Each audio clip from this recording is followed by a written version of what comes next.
Maro nshuti namwe bagenzi mukurikira televiziyo yacu kaze muri ano makuru mu Kirundi agizwe n'ingingo nkuru zikurikira ngo hagiye gushirwaho amategeko agenga igisata caba mukera rugendo mu Burundi ivyo ngo vyo nafasha guteza imbere ico gisata kizokwinjiriza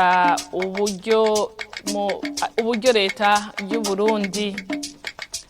Turanabashikiriza n'umwihwezo w'umumenyesha makuru w'inzobere mu mwuga asanzwe akurikirana ivya politike Jerome Niyonzima kubijanye n'imvo zituma imigambwe yicamwo amashami mu Burundi yerekana ko benshi mu bashinga imigambwe barondera ibibanza vyo kuja mu nzego murabikurikira mu kanya nido ryano makuru.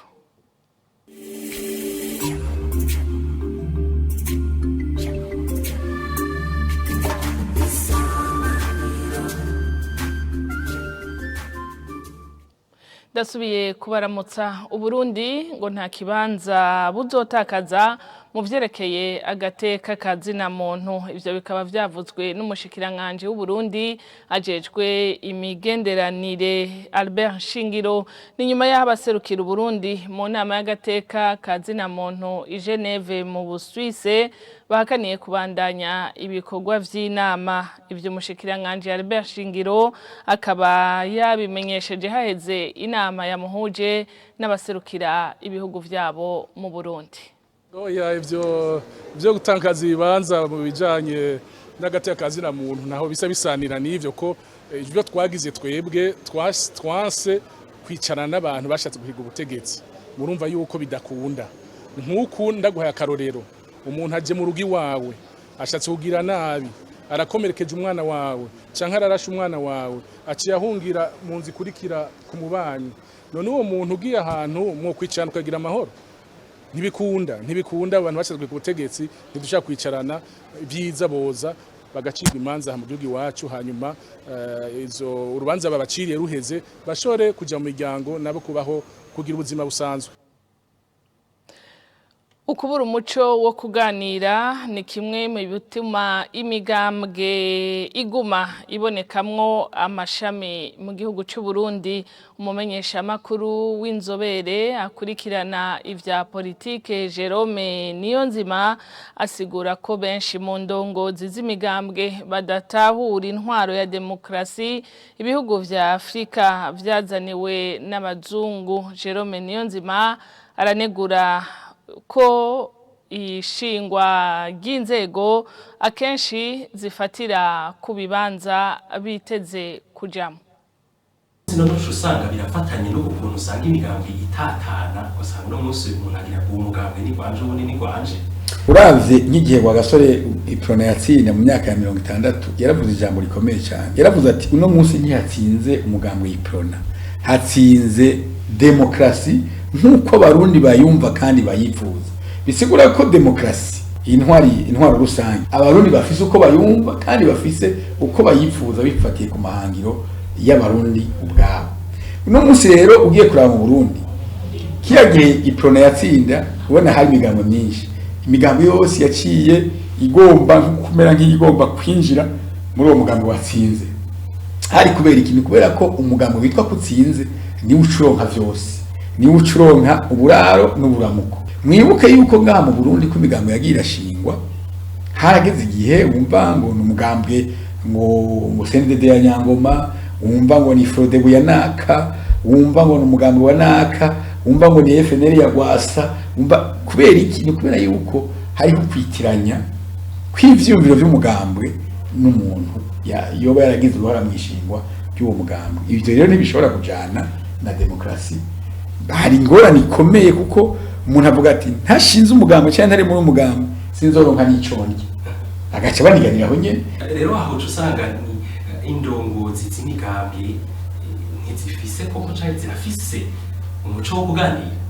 Novuga ko atawo zifise kuko ni ingorane kuko umuco wo kuganira mbere ubukene bw'ikiyago biri mu bintu nka twebwe iyo turiko tuvuga bijya bintu byo kumenyesha makuru mufatira ku kwerekana amatati inkomoko y'amatati y'abantu yava mu nkomoko zikunze kugaragara z'amatati harimo kubura ikiyago, urabona kutavugana ku bisoko ry'amazima, harimo ubutegetsi budatwarira bose, harimo iyi ni ingorane y'ubutunzi buke abasanga ibusa bitana ibisambo.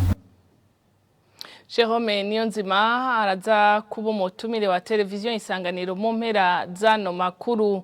Igisata c'aba mukera rugendo ngo kigiye gushiraho amategeko aho uburenganzira abanyamitahe kugira ngo bateze imbere ico gisata.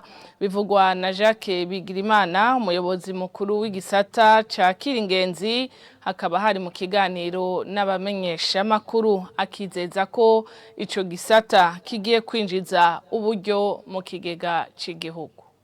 Izo ngorane tuzozikugwamo na leta tuzozikuramo twebwe nyene ubwacu mu kwerekana imigambi dufitiye iki gisata. Iyo migambi rero nayo iriho, iyo migambi nuko twoshira imbere ubwa mbere na mbere kwinjiza abikorera twabo muri iki gisata c'abamukirarugendo. Nta namwe kw'isi igisata c'abamukirarugendo usanga ari leta yonyene cisangije gushiramwo abagwiza tunga abanyamitahe kugira ngo ibisata bimwe bimwe biri muri kino gisata bironke uburyo buvuye mu bagwiza tunga, mugira ngo tubishike ko abategeza gushigwaho amategeko abemerera kwinjira. Rero ayo mategeko twarayatekanije ubu ageze muri leta, mu minsi mikeyi leta izo yemeza, hanyuma aje mu n'amashinga amateka iyatora nayo politique nationale sur le tourisme et sa stratégie de mise en œuvre, hamwe rero na la loi kuvuga itegeko rigenga gisata c'abamugirarugendo mu Burundi. Ivyo amategeko abiri arimwo ivyo vyose ingene gisata ubu kizoca rero kibe gisata cinjiza amafaranga, kurya obere niza amafaranga, kurya ibindi bisata vyose vyinjiza amafaranga, kandi babwiza ukuri yuko azokwinjira kuko ingenzi ziraza, ingenzi zirakunda Burundi, ubone nyabagendwa, kandi turafise ivyo tuzereka, turafise ivyo zikeneye tutagura bisanzwe biri ngaho.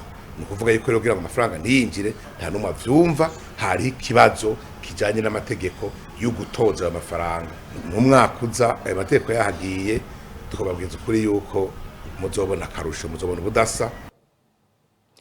Uni wa mwanya w'umutumire wa televiziyo Isanganiro, mugenzi wacu Alain Désiré Bukeneza akabaganira na Jerome Niyonzima, umumenyesha makuru w'inzobera akurikiranira hafi ibijanye na politike, bakaba bavuga ingene demokrasi yifashe mu migambwe iri mu Burundi. Jerome Niyonzima uri inararibonye mu mwuga wo kumenyesha amakuru mu Burundi, ukurikiranira hafi politike. Amahoro neza. Mwaramutse neza. Uno munsi kugawe usanga demokrasi intwari bireye mu migambi indani mu Burundi yifashe gute? Ni ikintu kigoye cyane kuvuga demokrasi mu migambi yo mu Burundi mu gihe n'abazanye imigambwe bayakiriye ivy'Iburaya cyangwa iva muri Amerika batigeze batabura neza mbega umugambwe niki. Mu bisanzwe umugambwe ni umuryango usangiye ivyiyumviro byo guteza imbere igihugu, ukagira urufatiro rw'ico ushingiyeko. Umugambwe ugira ivyiyumviro fatiro ushingirako n'intumbero ushira imbere mu ko woteza imbere igihugu, kugira uti hamwe no tsinda amatora no shira imbere ibi nibi. Ico rero kiracabuze cyane mu gihugu cyacu cy'u Burundi. Uno munsi no usanga birafatanye n'ukuntu usanga imigambi itatana, usanga no munsi umuntu agira umugambwe ni kwanje ubundi ni kwanje. Uravye nk'igihe wa gasore Iprona yatsinda mu myaka ya 60 yaravuze ati uno munsi ntiyatsinze umugambwe w'Iprona, hatsinze demokrasi nk'uko Barundi bayumva kandi bayifuza. Bisigura ko demokrasi intwaro rusange Abarundi bafise uko bayumva kandi bafise uko bayifuza bifatiye ku mahangiro y'Abarundi ubwabo. Uno munsi rero ugiye kuraba mu Burundi, kiya gihe Iprona yatsinda ubona hari imigambo myinshi, imigambo yose yaciye igomba kumera nk'igomba kwinjira muri uwo mugambo watsinze. Hari kubera ikintu, kubera ko umugambo witwa kutsinze ni ucuronka vyose. Mwibuke yuko ngaha mu Burundi ko imigambo yagira shingwa, harageze igihe wumva ngo n'umugambwe ngo CNDD ya Nyangoma, wumva ngo ni Frodebu ya naka, wumva ngo ni umugambi wa naka, wumva ngo ni FNL ya Gwasa, wumva kubera iki? Ni kubera yuko hariho kwitiranya kw'ivyumviro vy'umugambwe n'umuntu yoba yaragize uruhara mwishingwa ry'uwo mugambwe. Rero aho usanga ni indongozi z'imigambi ntizifise koko canke zirafise umuco wo kuganira. Novuga ko atawo zifise kuko urumva ni ingorane kuko umuco wo kuganira mbere ubukene bw'ikiyago biri mu bintu nka twebwe iyo turiko tuvuga bijya bintu kujya umugabo kumenyesha amakuru ufatira ku kwerekana amatati, inkomoko y'amatati y'abantu yava mu nkomoko zikunze kugaragara z'amatati harimo kubura ikiyago, harimo ubutegetsi budatwarira bose, harimo iyindi ngorane y'ubutunzi buke abasanga ibusa bitana ibisambo, harimo n'izindi ngorane rero iyindi ngorane yakahise kadasorongoye cyangwa novuga kaba katatorewe umuti neza. Ibi rero ibi byose ibi iko ndavuga vyari gutorega umuti n'ikiyago. Ikiyago rero kubera ko nakavuga ati nkabugururiraho bashobora kugira ico bambwiye ejo bazovuga yuko bitagikenewe nuko nguma ku butegetsi, ugaje usanga niyo hari hageze ko nkukumbure ubutwara umugambwe abisa abandi bahitamo guhindura amategeko y'umugambwe cyangwa amategeko ntunganya muryango kugira ngo barabe yuko yo kwigumiza ku butegetsi, cyangwa ugasanga abandi nabo baravuze ati tugumuke dufume twifashisha turondera abadutiza umuhoro turusenye umugambwe atacu tumariye tumusambuka. Usigura gute ibiriko biraba mu mugambwe SNL?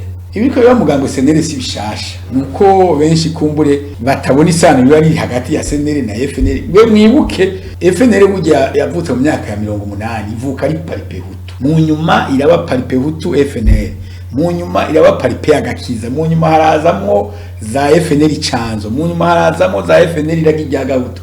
Bajya abantu bose bagiye biyitirira gahutu remiya mose, ugiye kubiraba haragera igihe intumbero kumbure ya gahutu remiya mose atani ukiyumvira numwe bakavuga ati naka pari waboneka cyane reka turabe nyene twomukura. Umukuru w'umugambwe arakuye bamwe mu banyamugambwe mu nzego nabo mu nyuma bagaruka bakavuga bati turaguhagaritse. Mbega ibi bintu ntibishobora gutuma umugambwe ugirira nyene? Oya, ntibishobora gutuma ugirira, mugabo aho hari ikibazo cyo gusoma amategeko.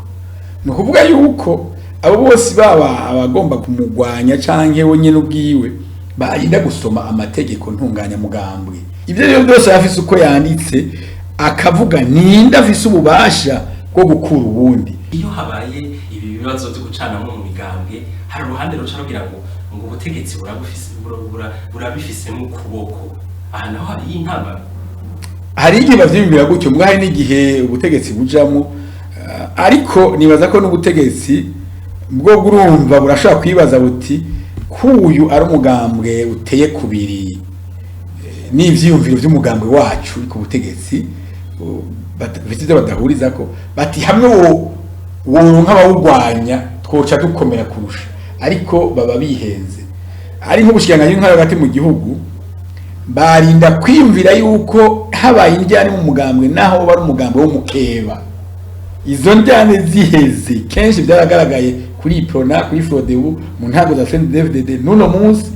Izo njyane zihejeje kurangira muri uyu mugambwe w'umukeba bigahera neza ukabona uti wa mugambwe urasambutse canke ingufu zawo zose ziradegeye, bica vyimuka bigaca biza mu mugambwe uri ku butegetsi. Ico no hano n'imigambwe muri iki gihe amatora ushize kwegereza cyane babanze imbere yo kwiyumvira kuja ku rubuga no kwiyamamaza babanze begere amategeko agenye imigambwe yabo, barabe amategeko ntunganya mugambwe n'amategeko ntunganya muryango hajya mu migambwe, barabe uko yanditse, barabe birimwo, barabe n'ivyo bavyarataye igihe babishire ku gihe imbere yuko batangura iryo higanwa rya politike, kuko bakinjirayo bafise amategeko ajegajega canke agoyagoya bizoba vyoroshe ko basambuka. Jerome Niyonzima uri umumenyesha makuru inararibonye mu kumenyesha amakuru mu mwuga wo kumenyesha amakuru, kandi urakurikiranira hafi politike mu Burundi. Urakoze. Murakoze namwe, mwakoze no kuntumira mu kamijambo. Amakuru twari twabateguriye kuri uno munsi ni hano duciye tuyasozerera nkaba ndabashimiye mwebwe mwese mwadukurikiye ndabifuriza kubandanya muhimbagwa n'ibiganiro byacu.